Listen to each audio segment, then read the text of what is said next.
I'm moving on to Nora Fyles. We're delighted to have the former director of the UN Girls' Education Initiative with us. Nora Fyles is here to deliver a keynote titled Working for a Better Community and a Better World.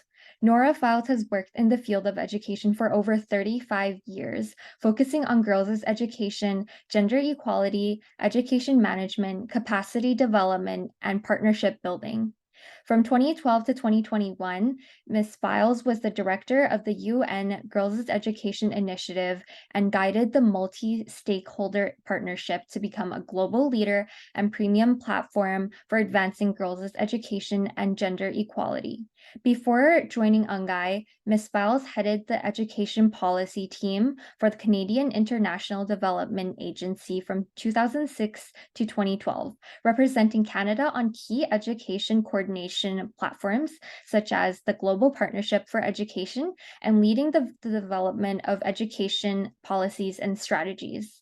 She also served as Senior Education Specialist for CIDA's Asia branch from 2003 to 2006, providing expert advice and support to CIDA's education program in Asia, and Senior Gender Advisor for Status of Women Canada from 2002 to 2003. Prior to her time at CIDA, Ms. Fyles worked for a number of multilateral organizations, NGOs, educational institutions, and government ministries in Central America, Asia, and Africa, with a focus on education and gender issues. Ms. Fyles is currently a gender and education consultant based in Ottawa, Canada. Thank you very much for that quite extensive introduction. I'd like to just add that I am here sitting in Ottawa in the unceded territory of the Algonquin Anishinaabe Nations. I left my UN work a couple of years ago to come to Ottawa to look after my mother, who is now 99, lives in her own apartment, is tough as nails, but needs a little help. The other thing I wanted to mention is that although I'm not living in British Columbia anymore, my family comes from British Columbia. My grandmother grew up in British Columbia and was actually offered a scholarship to go to McGill University. This is in the 1890s, and because she was a woman, she was not actually permitted to go by her father. So I have an interesting history thinking back and looking forward to mothers and grandmothers, and I appreciate the opportunity very much to be with you. That was indeed a very inspiring message the video provided, and thanks for sharing that. Well, I must say that when the Mothers Matter team invited me to speak about the SDGs and community-led organizations within the same presentation, I must admit I was a bit skeptical. In my experience, the UN seems a long way from the reality of grassroots organizations. However, my reflection over the last few weeks took me on a very interesting journey, and I'm pleased to share with you my thoughts on community-led action in the context of the Global 2030 Agenda. Now, I have some slides I'm going to share basically to just help keep me on track and hope I don't lose what I'm talking about. Let me see if I can do this. We tried it out. Should work.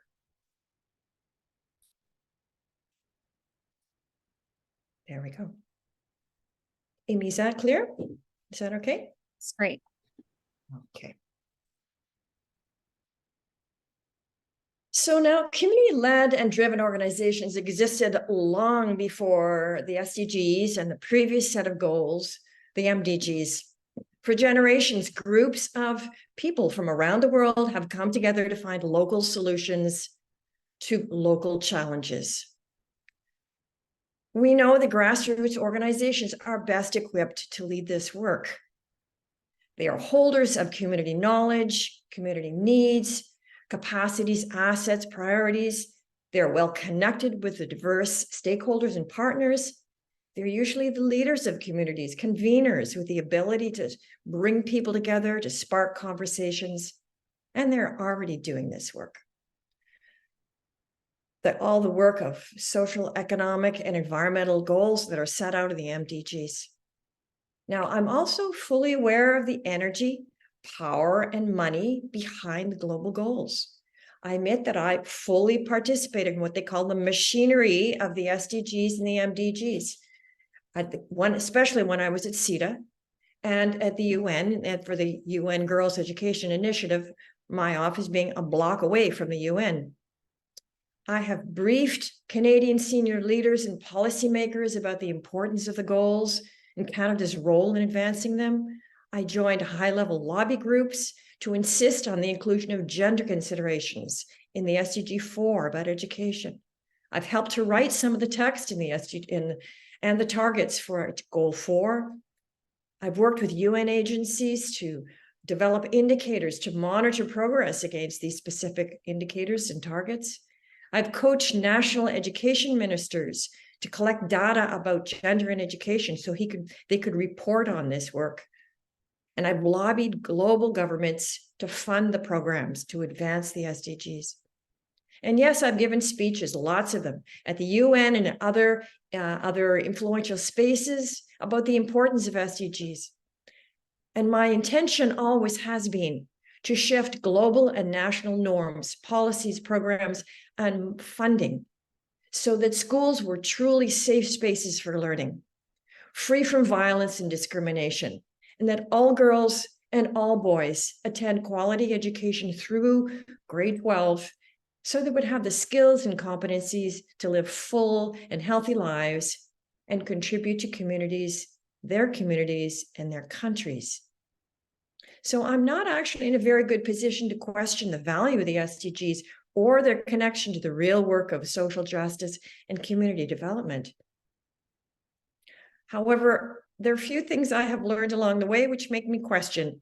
I'm truly impressed at how you have embraced the SDGs as a core feature of your work and as a vision of where you want the vision and part of the visioning process to help you figure out where you want to land in your work.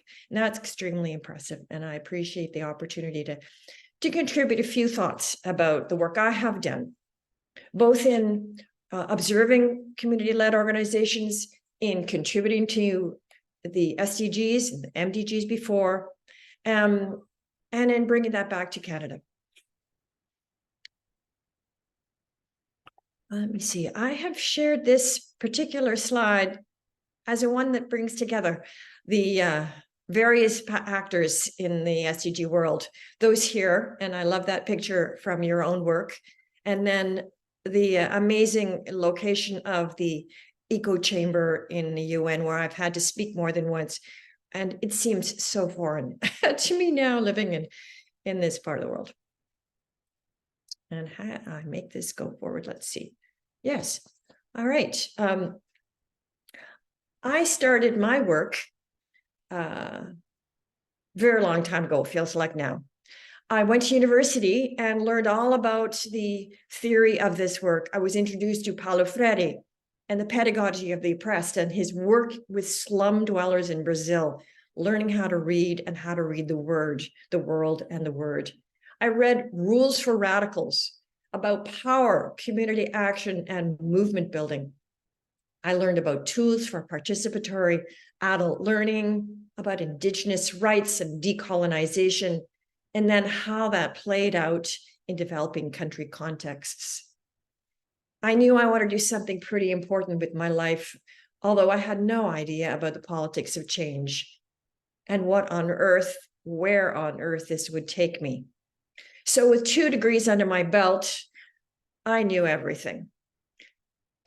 And as a CUSO cooperant, I moved to Belize and joined the Belize Agency for Rural Development, where I supported cooperative movement among subsistence, very poor farmers, plantation work, banana plantation workers, Mayan beekeepers, refugees from El Salvador and Guatemala, and a small group of very strong women. I learned about the challenges of keeping a small local organization on its feet, buying cheap used tires from Mexico, changing them often because they were already bald before we got them, and making myself useful in a culture that was not my own. These 14 groups joined together to try out what was called a worker-owned co-op model, which promised to put real control in the hands of the workers themselves. One of the Salvadoran farmers taught me the most important lesson of my career. He said to me, "You are rich." I did have good teeth, you remember, being from Canada. "You are rich and we are poor, and you have nothing to give us." He was right, of course. I was not a member of the community, but rather, more often than not, an inconvenient guest. But I did support the board of directors. The board of directors, who were all members of co-ops. You can see the women's co-op here dealing with their brand new cow and calf. And so I was able to help them to navigate the challenges of donor relations, to acquire the funds needed for small loans, shared tools, a literacy program because they did not read as adults, and generators. And I helped to create space for them to make decisions collaboratively. It was the hardest work I have ever done. See if I can't make this work. I'm sorry, I'm not doing a great job of it. A few years back in Canada, and with another degree, some experience supporting community-led adult literacy and learning centers in Ottawa, and with 2 children in tow, I went back to the field. Here I joined, about this time to Costa Rica and then on to Vietnam. Here I joined a team of Vietnamese community organizers to set up locally managed learning centers for ethnic minority women and girls in the far north of Vietnam. They focused on literacy and vocational training, meaning sewing and how to count and how to read. The girls told stories, they sang songs, and they drew pictures about their lives and their dreams. Perhaps not all that different, or maybe somewhat similar to the work that you folks are doing. Their words became the content of books. We trained facilitators to use these materials as course curriculum and help the women and girls to work together. I saw in these rugged northern communities, excluded by geography and prejudice against themselves, their Indigenous ways, the fact that there were girls and women, I saw in them the possibility of change. In both Belize and Vietnam, I came to understand the intersectionality of people's needs for food, education, health, clean water, gender rights, decent work, freedom from inequalities, peace, and strong institutions. Almost all the SDGs were relevant in their lives.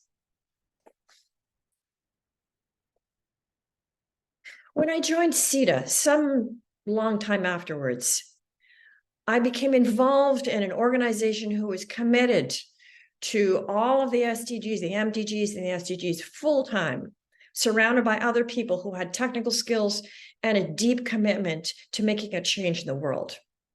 I joined, first of all, as an education specialist for all those folks who are trying to implement programs in Asia. And I met one of the most important leaders in the field of local community local owned organizations called BRAC. It had 2 or 3 different names in it before then. This organization in Bangladesh started in the 70s with a long-term commitment to long-term development of human potential. They were committed to reducing fundamental, just earth-shattering poverty and hunger in Bangladesh. And it was based on the belief in the potential of the ultra-poor for collective action. I came to know them a little bit, somewhat into their work, in the work they did in education. I had an opportunity to support them in the work they were doing to find out how to get girls into school. And they began with a survey of why the parents were not sending their daughters to school. And these villagers who did not read themselves were very clear. They said the schools were too far. They needed their girls to be at home doing domestic chores. The teachers were mostly men, and they weren't so comfortable about that. And the schools, when available, they were just too far in terms of distance, not just time, but how long it took them to get there. So now, acknowledging these parents' needs, the BRAC team acted accordingly, and they designed a program to suit their needs. They shortened the school day to 3 hours, rethinking the whole school curriculum and to make sure, and the time constraints. And they wanted to move these girls through 5 years of primary school in 3 years. They identified women in the local communities and provided them with some basic initial training so they could act as teachers. And they built schools that were closer. Actually, the communities built the schools. They provided the material. The community provided the land, and they built the schools themselves. And you can see this little tiny space that these kids are working in. Now, there were very few girls or women in the communities with a teacher certificate or even enough education to qualify as teachers. So BRAC selected from each community women with the highest school level, mostly primary education, and an interest in teaching. And then they trained them, initially 12 days, and then they went on through a weekly or monthly build up to become more equipped as teachers. And then they gave them bikes. Now, bikes for women changed Bangladesh fundamentally, and certainly changed the whole education system. Women didn't ride bikes. You remember, or maybe you know, that women in Bangladesh wear fairly long clothes, either shalwar kameez or saris, which sort of get in the way of riding bikes, and it wasn't the norm. However, these bikes, and there were enough of them, and enough of these young, barely educated, committed teachers to change the norms about what was acceptable for young women to be doing. And they got to schools and they became inspectors of schools, which meant they traveled across the country, little country, visiting schools and supporting. That changed the whole norm about the role of women in society, and certainly changed the school system. One more story about CIDA, which I must tell you just because it was so remarkable. After a while, they moved me to a different position to take over a maternity leave in the policy branch of CIDA, and I ended up leading that team. And I had every once in a while to brief the minister. Well, the new minister, Bev Oda, came in and said, "What's with these Millennium Development Goals anyway? Who signed these things? They're way over ambitious. There's no way we're going to make any difference in getting girls in school." And I had to give her a good story of, yes, minister, it was a good idea for us to sign the MDGs. She thought we should get out of them somehow, but I suggested we not do that. It just tells us the reality of these development goals. They were so tenuously held by various leaders and still so central to our ongoing agenda, building our investments, our commitments to helping the world get girls in school, for example, and yet still held so lightly in some ways by the senior management who didn't understand the whole breadth and depth of them. Just before CIDA moved on to become Global Affairs Canada, I was given an opportunity to do something quite different.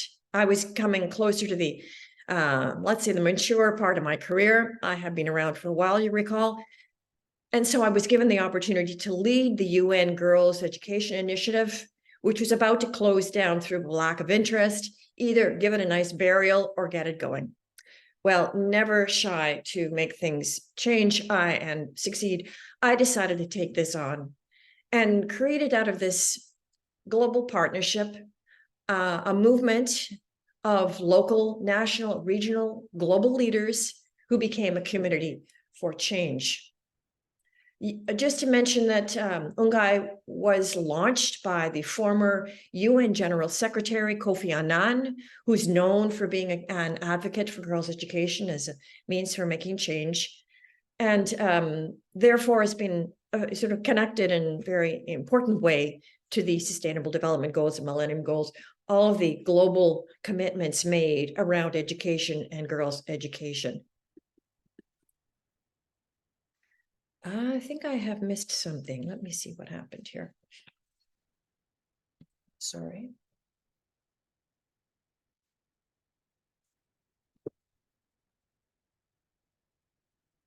I know, I'm going to go back here.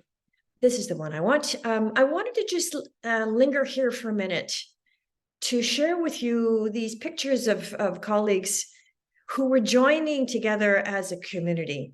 Although this was a global partnership and we are big on making these, investing, moving people to make investments, pushing advocacy, speaking out for those critical gender issues in education, which often were ignored. Gender violence in schools, the fact that women were not in positions of leadership, the reality of menstrual hygiene management of girls in school and the challenges they faced during their periods to actually show in classroom and perform. All of the work we did also included breaking down silos between civil society actors and others like unions, education unions, and ministries of education, and this global community of donors. And we brought them together over and again to try and bring down the inequalities within the community and to ground this work on what was going on and being experienced by girls and women in education, in schools, in community learning spaces, in universities around the world. So although this was not a community-led organization, we drilled down to their leadership in their own spaces and encouraged them to use what they learned together to bring to their work. I have a link about how Ministry of Education folks did this, but I think we're going to pass on given the important other work we need to talk about over this day. I wanted to bring in a major challenge and a success that was achieved, I think, within the UN Girls Education. While I was there, young people from around the world, education transformers, became interested in making themselves present in the sustainable development movement in education and gender. We started with intergenerational dialogues where we brought leaders and youth leaders and global leaders together to actually have meaningful conversations about what we're talking about in these SDGs.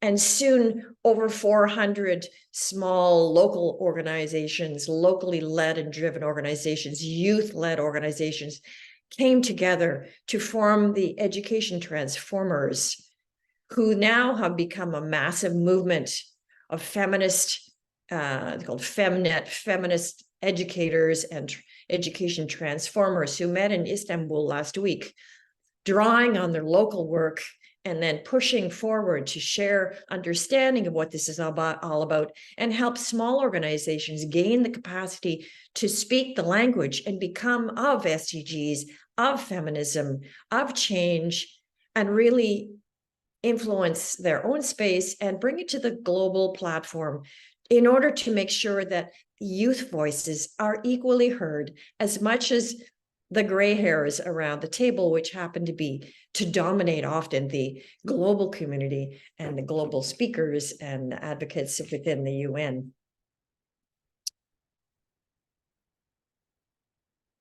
I wanted to share one story about an organization who's taken local community-led organizations into a different whole environment.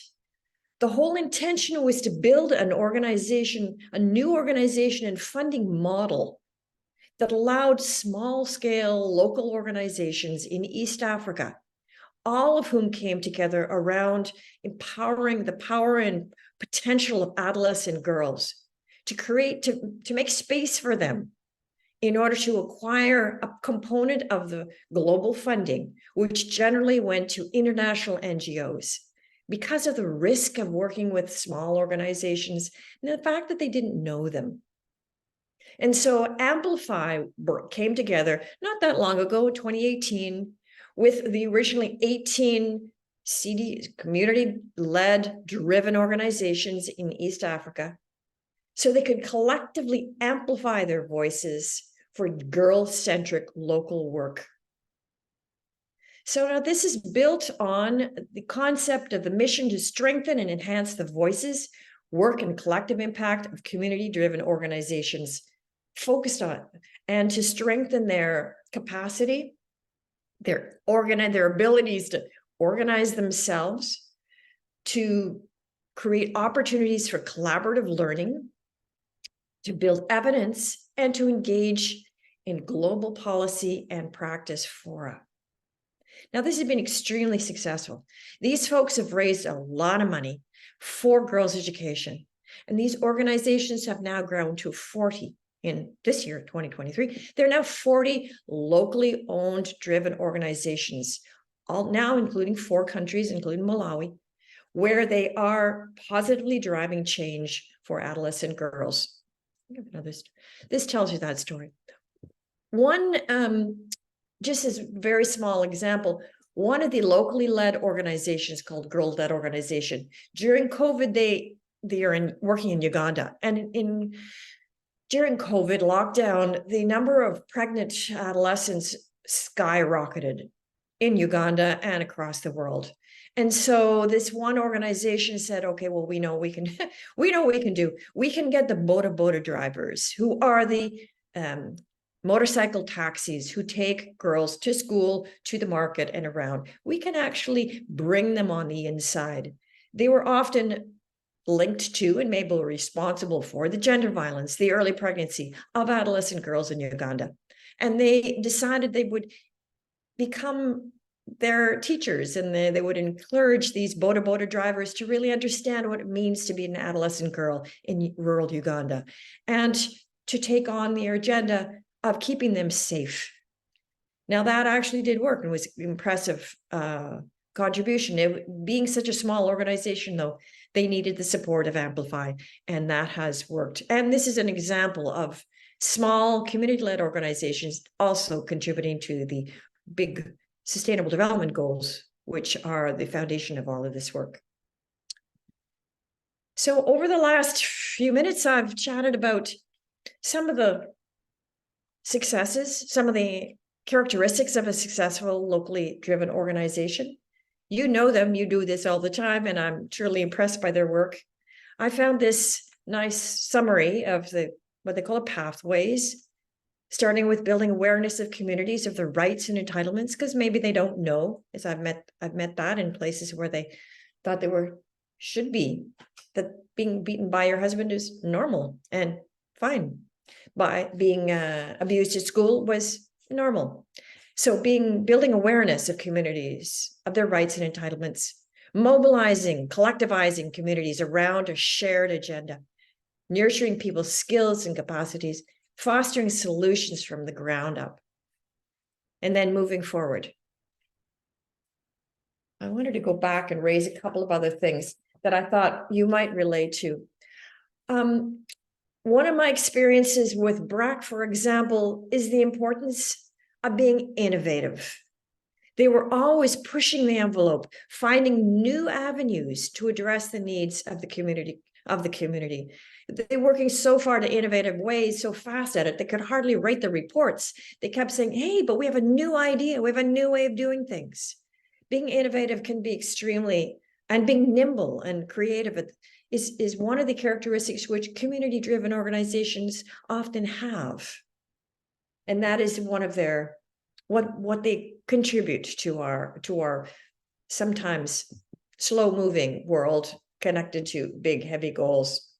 I want to also say that rest is important. You know, that community-led work on the ground never ends, and burnout is a real thing. So I did want to add to the conversation that don't forget that you also have needs as members of community-led organizations and driven organizations, and that this work really doesn't ever stop. We also must remember and acknowledge the politics of inequality, the deep structure which keeps inequality in place, and go back to the roots of the real difficulties which are faced on a daily basis. Whoops, that's the wrong way, sorry. Being practitioners, you know the challenges of doing sustainable development goal work at the ground level. I wanted to share with you this photograph of a war zone in Central Africa, because of the reality of catastrophe in all of our lives, and the fact that community-led organizations are often small and therefore have a degree of vulnerability to things like conflict, climate change, as you did in Vancouver, the fires of the summer, and COVID, and the impact on communities and on staff. I think that's something which is always in the back of our minds. I wanted to add also the pressure sustained by small organizations or ground level organizations to mold the community issues which are expressed to them into a donor's framework, end up with project driven agendas and budget. And that can be a challenge. Often the challenges are about funding, of the lack of funds to be flexible and to break down and create competition between organizations and break down the potential of collective action. And it can put too much pressure on staff, insufficient pay, long hours, and therefore high staff turnover.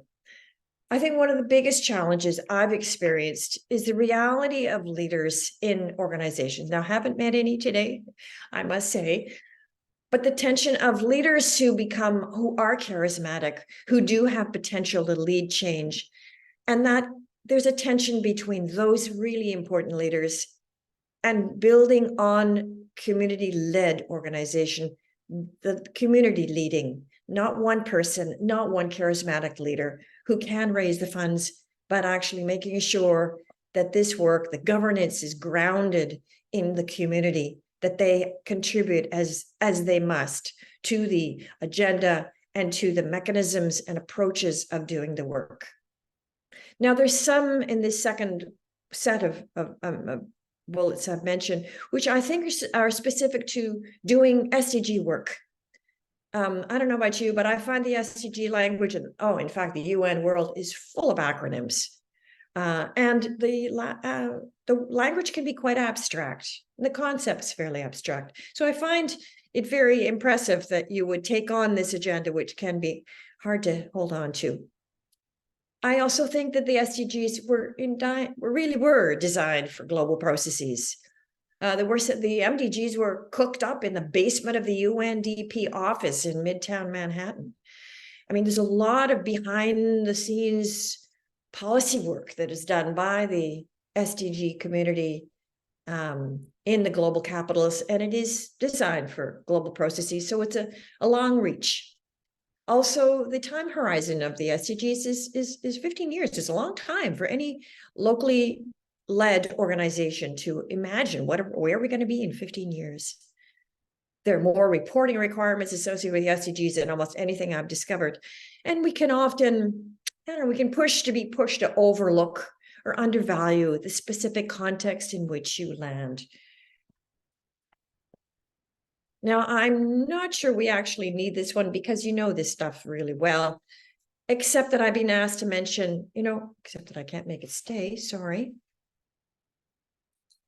Oh, nope. Oh, shoot. Oh, well, we won't be doing that. I was asked to mention, what do we say now to organizations who are supporting your work? And the points were really, there we are, thanks. It came back. To recognize those who are closest to the issues and the communities being served, because they're best positioned to decide where the resources are needed most. To listen to and learn from you, from the community-driven organizations, and showcase your work, valuing your expertise and your lived experiences. To provide multi-year and unrestricted funding, so you can get on with your work rather than struggling to keep the lights on. To simplify and streamline the paperwork, which we can all drown in. To invest in building the capacity of those who are doing the work. Support documentation, research, development, and networking, as these are key to sustainability and to strengthening the pace and the scale of change. I want to close by just congratulating you on this quite a remarkable piece of work you're doing and for becoming associated with the SDGs and seeing that as a vision of what is possible, of what could be, and what would it take to land where you know your communities want to need to land. And I also very much appreciate the opportunity to be with you and to see how you have involved such a broad range of actors in this work. So thank you very much. Back to you, Amy. Thank you for your presentation, Nora. I can't stress it enough that a bottoms-up approach is really critical to SDGs work. I'm wondering if anyone in the audience would like to ask Nora any questions. Please raise your hand if you have any questions.